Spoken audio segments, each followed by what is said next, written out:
Quando falamos sobre educação corporativa, algumas empresas elas são realmente um marco nesse sentido. Eu pessoalmente conheço uma organização da área de telecomunicações, uma operadora de celular, que tem uma universidade corporativa. Eu estava junto com alguns colegas lá da área corporativa de educação dessa organização, vendo a grade de formação de líderes deles, e é muito interessante, né?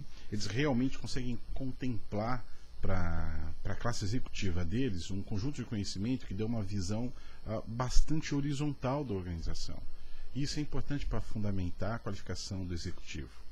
Uma outra indústria da área de bebidas, também tive a oportunidade de conhecer a estratégia deles, e eles promovem o conhecimento como uma coisa bastante importante, habilitando as pessoas a caminhar através da educação em todos os departamentos da organização.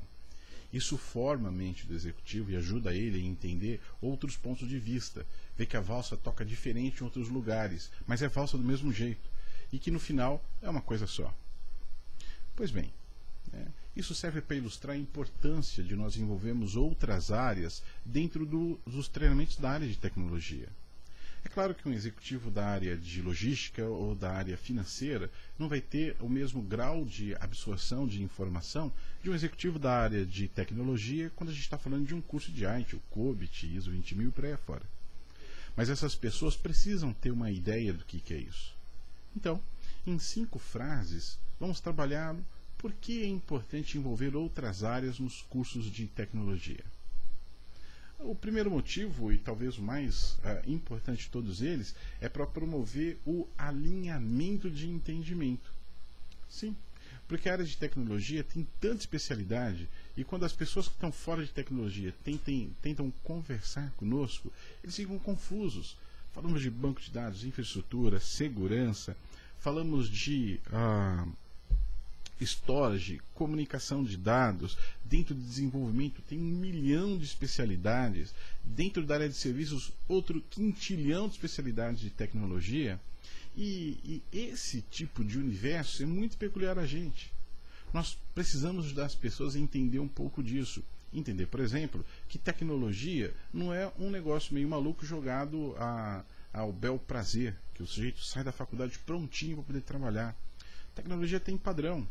Nós costumamos dizer nas nossas consultorias que existe uma abordagem profissional e amadora para a TI. A profissional é aquela orientada para um conjunto normativo e de modelos, e que são funcionais no mundo inteiro. E a amadora é aquela que vai da valsa. O sujeito ele conhece um pouquinho, por exemplo, o gestor de TI veio da área de desenvolvimento, então a área dele tem uma cara de desenvolvimento. O sujeito veio da área de suporte, a cara que ele monta para a empresa, para a parte de tecnologia da empresa, como se fosse um bando de bombeiro. É o normal. Mas quando a gente tem uma abordagem organizada, não importa se o cara veio de desenvolvimento, se veio de auditoria, se veio da parte de serviço ou da parte de suporte. A área de tecnologia vai ter uma estrutura funcional. Por quê? Porque nós não temos uma necessidade tão diferente do resto do planeta. A infraestrutura e o conjunto de ofertas da área de tecnologia é muito uniforme no mundo inteiro. Então nós aproveitamos de um modelo organizado, uma proposta organizada de gestão, quando adotamos mecanismos de controle como os preconizados por esses modelos que temos aí afora. De modo que trazer as pessoas para dentro de tecnologia e apresentar esse conjunto de modelos para eles, promove, no primeiro momento, alinhamento de entendimento. Os executivos de outras áreas, eles vão compreender que nós temos um conjunto organizado de degraizinhos que vão ser seguidos, que têm que ser respeitados para se promover ou se produzir o resultado que essa pessoa espera, seja do ponto de vista de qualidade, de segurança, de desempenho, enfim. Alinhamento no entendimento é o primeiro benefício. O segundo, linguagem comum. Quando as pessoas conseguem entender mais ou menos do que se trata, eles começam a criar um conjunto de vocabulário muito peculiar àquele contexto. Eu tenho um colega que trabalhava numa multinacional. Essa multinacional ela tinha sucursais em vários países da América Latina e nos Estados Unidos. E o pessoal da América Latina trocava muita informação entre si. E quando eles tinham que conversar, no caso desse meu colega, ele é colombiano, e eles tinham que conversar com os colegas aqui do Brasil e de outros lugares, da Argentina, Bolívia, Peru também tinha gente da organização deles, era interessante, porque ele estava contando que para resolver o problema idiomático, eles criaram um conjunto de substantivos e uma tabela de verbos que tinham um entendimento comum entre eles. Ao invés de eles falarem em inglês, né, eles aproveitavam que havia uma proximidade do espanhol com o português, mas cercaram um conjunto de palavras que lhes permitia se comunicar com eficiência. Isso daí na época do facsímile, tá? O correio eletrônico era bem pouquinho naquela época, estava no começo da história dele. Mas veja, isso é só para ilustrar que quando você tem um esforço associado a um conjunto finito de palavras, que é o que veio do alinhamento, você consegue ter uma forma de se comunicar entre as pessoas que é mais eficiente. E no caso específico, a linguagem comum que eu estou me referindo, que eu usei como exemplo esse meu colega dessa organização multinacional, eu estou falando de dinheiro. É a linguagem comum em dinheiro, sim. Por quê? Porque normalmente em tecnologia nós não falamos em orçamento versus resultado, como ocorre na área comercial ou na área de produção. Mas precisamos falar sobre isso. Porque este é o idioma em que a organização fala.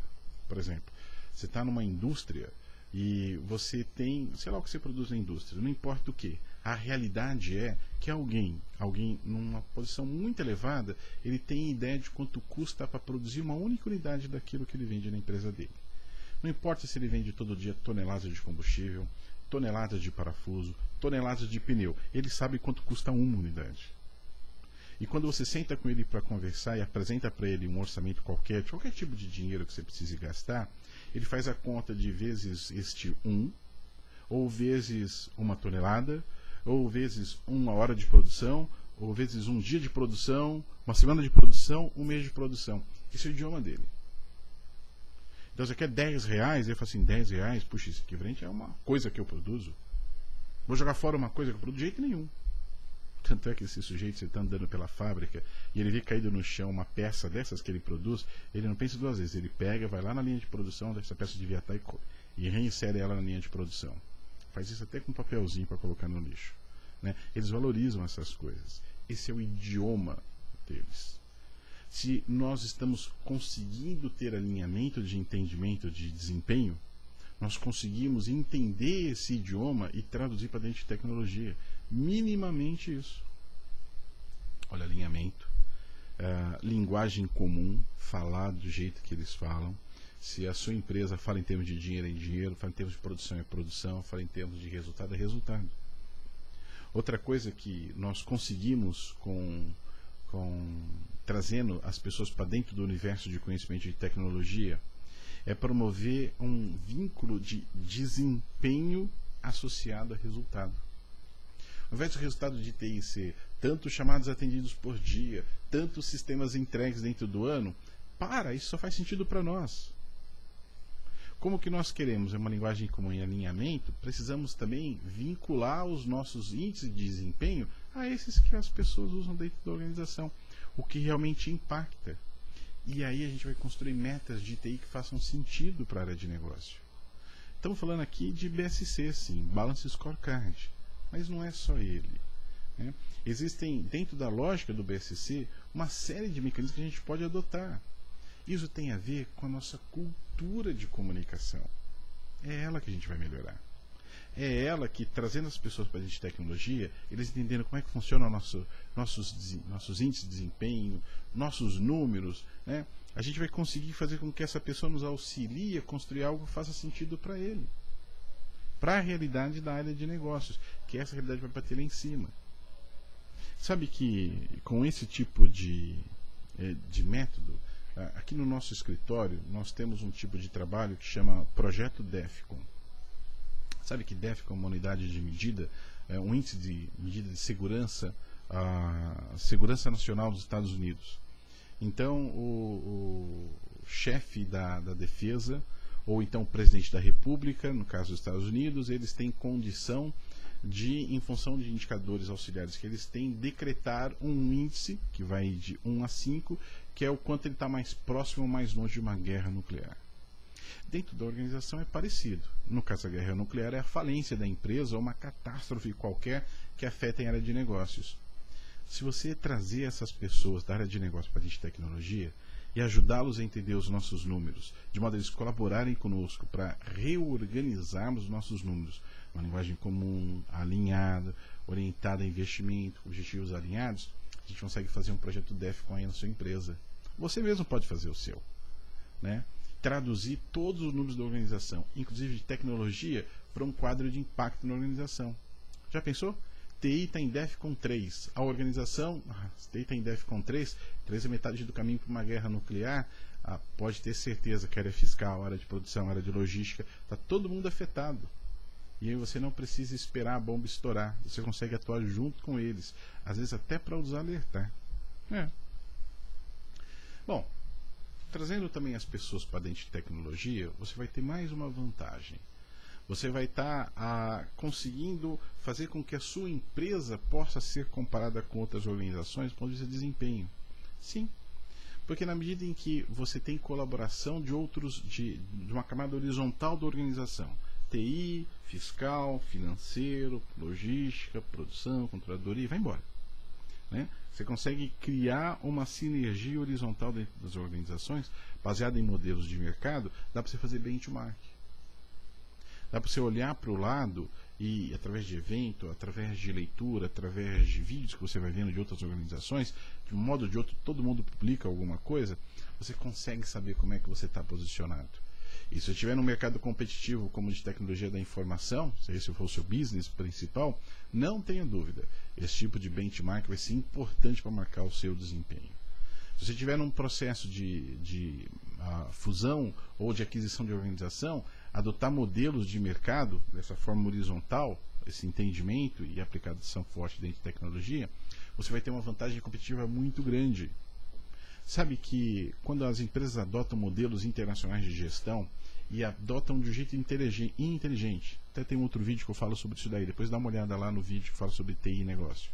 Quando você aplica de modo inteligente a outros modelos, você consegue ter um multiplicador do valor da empresa. Se a empresa estava valendo 100 milhões, consegue mandar ela valer 200, às vezes 300 milhões, dependendo da forma como você adota certos modelos de gestão. Porque isso tudo tem a ver com resiliência corporativa.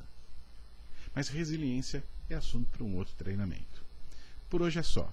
Em recapitulação, nós entendemos que trazendo outras áreas para dentro de TI, nós ganhamos alinhamento com o restante da organização, gestão do investimento orientada a resultado, linguagem comum com os executivos da organização, ligação clara entre objetivos de desempenho de tecnologia e adoção mais ampla de modelos de gestão. É isso aí. Obrigado e apareça mais vezes aqui nos nossos vídeos. Tchau.